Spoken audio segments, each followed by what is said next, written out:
Fala, galera do bem, é isso. Tá de volta aí uma discussão que é tão antiga quanto o próprio romantismo gótico. Frankenstein. Pois é, só que não, a gente não está falando aí de qualquer versão, não. A gente está falando da releitura do Guillermo del Toro, aquele cineasta que tem grife. A assinatura dele já é sinônimo assim, de monstros com alma, sabe? De uma estética que junta ali no mesmo balaio o belo e o grotesco. Um cara genial assim ao extremo. E a pergunta que não quer calar é a seguinte, na verdade é uma pergunta que persegue a gente a cada refilmagem de um clássico que já foi contado milhões de vezes. Será que a gente precisa ouvir mais uma vez a história do Victor Frankenstein e da criatura que ele criou? Pois é, então. Num cenário de cinema e streaming, né, sedento por propriedade intelectual de prestígio, esse novo Frankenstein da Netflix, né, que por sinal, galera, vou contar pra vocês, teve um investimento pesado, girou assim em torno de 120 milhões de doletas aí mais ou menos, e pode até ser visto como uma aposta de ouro da plataforma para quem sabe, né, cavar aquele tão sonhado Oscar. Sonhar é permitido, né, enquanto não estiver pagando. Só que na contramão do que o cinismo do caça-níquel sugere, o Del Toro trata essa história como um projeto de vida mesmo, sabe? Alguma coisa que ele vem adubando ali, vem, sabe, gerando há mais de 25 anos. E essa paixão ela se traduz no espetáculo visual que é o verdadeiro triunfo do filme. Mesmo que ele deixe a gente com aquele eterno dilema, sabe, entre gostar e não gostar, a gente com certeza não sai indiferente. E eu me arrisco em dizer aqui que o que impede a gente de verdade assim, de cair no tédio, naquele tédio da repetição, é sem dúvida o talento reunido nesse filme. Sabe? É impossível a gente não destacar o Oscar Isaac, né, no papel do Victor Frankenstein. O Isaac, na verdade, ele entrega pra gente um cara perturbado, mas não um cientista louco, sabe? Um caricato. Ele é exatamente o arquétipo do homem prometeico, aquele que rouba, sabe, o fogo da vida. A força dramática dele preenche completamente a tela, tomando de assalto a gente assim e torna aquela obsessão, né, daquele criador ali quase palpável. É um egoísmo científico tão denso que ele consegue fazer a gente odiar o Victor, mesmo entendendo a genialidade do cara. É uma coisa impressionante. E claro, né, tem que destacar o desafio monumental do ator australiano Jacob Elord, né, que apesar de ter começado a carreira em uns filmes assim, bem assim, mais ou menos, na verdade foi em curta-metragem até que ele começou lá em 2015. E eu só vim começar realmente a perceber a presença dele na indústria depois que ele estrelou o Saltburn, né, em 2003. Tem vídeo aqui no canal falando sobre isso. E aí, para não deixar barato, né, ainda em 2023, ele viveu ninguém menos do que Elvis Presley no longa Priscila. Tá bom para você ou quer mais? Pois é. O fato é que esse ator gigante, né, gigante mesmo, o cara tem 1,96 m de altura, se escondeu debaixo de 42 próteses de silicone, um figurino que devia pesar uma tonelada e tinha a tarefa ali de dar vida a um ser que, por definição, não tem vida. Complicado, né? O Del Toro ele optou por um design da criatura que remete menos ao monstro do pescoço quadrado e mais a uma estátua de mármore dilacerada, sabe? Uma criatura que transborda a melancolia, vamos resumir assim. E a performance do Elord, ela foca exatamente na vulnerabilidade e na inteligência daquele personagem, se afastando completamente daquele horror óbvio, sabe? Aquela coisa que fica na superfície. Ele mergulha naquela dor silenciosa que traduz o abandono, né, do personagem. E aqui, galera, eu como, né, um diretor que ama o processo de construção de personagem, preciso dedicar um momento maior ao processo físico do Jacob Elord. Ele não só vestiu a criatura, ele sofreu por ela, sabe? O cara passava 10 horas, se não me engano, acho que era isso, na cadeira de maquiagem. Isso é insano demais, sabe? É um sofrimento físico que o próprio ator usou para canalizar a angústia do personagem.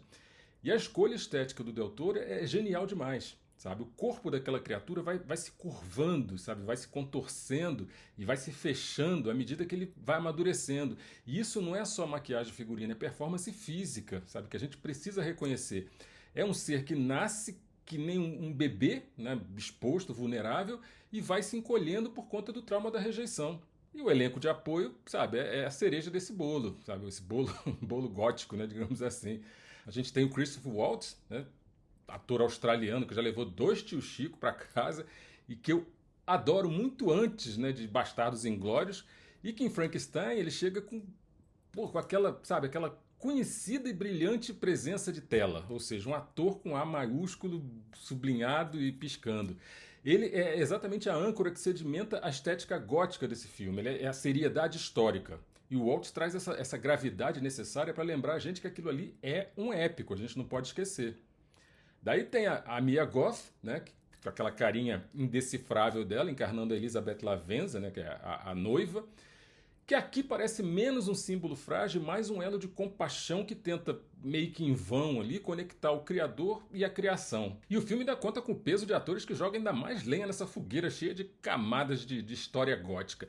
O David Bradley, né, o eterno Argus Filch, né, do Harry Potter, o Lars Mikkelsen, famoso por papéis dramáticos em séries como House of Cards, por exemplo, e o notável Felix Kammerer, né, que é um autor austríaco que impactou a gente no filme também espetacular, Nada de Novo no Front, tem vídeo aqui falando sobre esse filme, e que também está no elenco de Eden, que é o novo filme do Ron Howard, inclusive também tem vídeo sobre esse filme aqui nesse card, corre lá depois que assistir esse aqui. O fato é que a presença desse trio, né, junto com Charles Dance, né, o eterno Tywin Lannister do Game of Thrones, e que eu acompanho, na verdade, desde Alien 3, tá? Depois, se puder dar uma revisada lá, porque o cara já estava genial desde aquela época, esse trio aí acaba dando peso, né? Esse quarteto, na verdade, acaba dando peso de experiência necessários para essa obra-prima funcionar. Mas para a galera do Papo no Set, o que realmente interessa é a questão filosófica e existencial. E é aqui que o Del Toro torna assim, totalmente fiel, sabe, o produto dele à obra da Mary Shelley. E se mostra mais uma vez o cineasta fundamental, sabe? Quando a criatura pergunta pro Victor assim, por que você me criou, sabe? Qual é o meu propósito? A gente fica cara a cara com o verdadeiro coração do filme, é nesse momento, sabe? E para entender essa profundidade, a gente precisa voltar no tempo e entender quem era a menina, a jovenzinha que escreveu essa obra. A Mary Shelley era a personificação do romantismo gótico na vida pessoal. Ela escreveu Frankenstein quando ela tinha 18 anos, galera, para vocês terem uma ideia. Isso aconteceu lá pelos idos de 1816, né, durante um verão, que foi o ano que ficou conhecido como o ano sem verão, por incrível que pareça.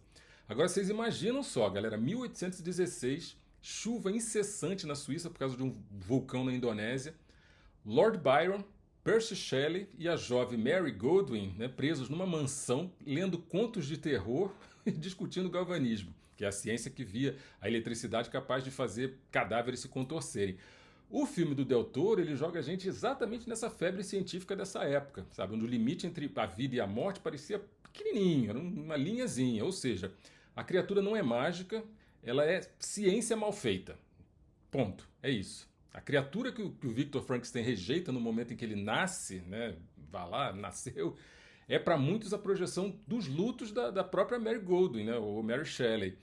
A mãe dela, que era ícone fashionista, Mary... como é que era o nome? Eu vou botar aqui embaixo, que era um nome meio complicadinho. Ela faleceu dias depois do parto e a própria Mary Shelley perdeu vários filhos na infância, sabe? Ou seja, a obsessão com a restituição da vida, né, e o subsequente horror, né, o produto final dessa criação desastrada, é o verdadeiro coração do livro. A essência está exatamente ali naquele ponto. E aí, no momento em que o Victor abandona a criatura, ele repete a tragédia do abandono que a própria Mary Shelley sentiu quando ela perdeu a mãe, né, e os próprios filhos também. Quando a gente vê a criatura questionando a própria existência, o que a gente está ouvindo é a voz da angústia existencial da Mary Shelley. Resumindo, é isso aí, sabe? A gente chega no cerne da questão. E quando o Del Toro revisita Frankenstein, ele não está só filmando um clássico, sabe? Ele está filmando o pecado original da criação. A paternidade irresponsável, sabe? O olhar de nojo que o Oscar Isaac entrega quando ele vê aquela criação dele ali, não é medo, é vergonha pura. É o cientista egocêntrico percebendo quão repugnante a própria genialidade dele pode ser. Isso aí ecoa o filósofo Hans Jonas, né, e o princípio de responsabilidade da criação. O monstro, ele é, no final, o ser mais humano de todos, sabe? É um ser capaz de sentir uma dor profunda, de experimentar um aprendizado super acelerado e perseguir um amor que é negado a ele do início até o fim. E essa busca por sentido acaba levando a gente à grande assinatura do Del Toro no cinema, sabe? É a inevitável comparação com a obra vencedora do Oscar, que foi, né, A Forma da Água. A gente não pode esquecer. Não tem card aqui ainda não. Pois é. Pensa bem na estética. A Forma da Água é cheio de verde água, de tons azuis, sabe? Cores que representam o mar, né? A fuga, a esperança e tal. É visualmente vibrante, apesar de também falar sobre marginalizados e tal. E ali o amor tinha a forma que precisava ter. Ponto, sabe? Resumindo, era mais ou menos isso. Já em Frankenstein é tudo gótico, são tons sombrios, é mármore frio, é escuridão, é o oposto total, sabe? O monstro da forma da água encontra a vida e o amor na água. O monstro do Frankenstein ele encontra o sentido no frio, né, na solidão e na vingança que acaba se estabelecendo dentro dele. Sim, a forma da água. O monstro era o homem anfíbio, né, que encontra a salvação e o amor nos braços de uma mulher marginalizada, né, a faxineira muda lá, Elisa Espósito. Em Frankenstein, a criatura encontra só a rejeição e passa o filme inteiro, e passa a história dele inteira buscando, né? O que o Del Toro fez em A Forma da Água foi dizer pra gente, olha só, presta atenção, o amor tem a forma que você precisa que ele tenha. E isso dá um sopro de esperança assim, gigantesco para nós pobres mortais. Mas em Frankenstein, nananina não, com certeza não. Ele faz uma coisa muito mais corajosa, muito mais alinhada com o romantismo gótico da Mary Shelley. Ele esfrega na cara da gente que a criação, sabe, seja de uma vida, seja de uma ideia, seja de um, sei lá, exige responsabilidade. O monstro não encontra a salvação no amor, mas ele encontra o sentido, né, para a vida dele naquela busca desenfreada pelo próprio criador dele. Sabe? É insano pensar nisso, mas é verdade. E o Guilherme Del Toro, ele transforma essas criaturas bizarras e super assustadoras em almas quebradas, né, trituradas, que buscam desesperadamente um lugar de pertencimento. É busca de pertencimento, galera.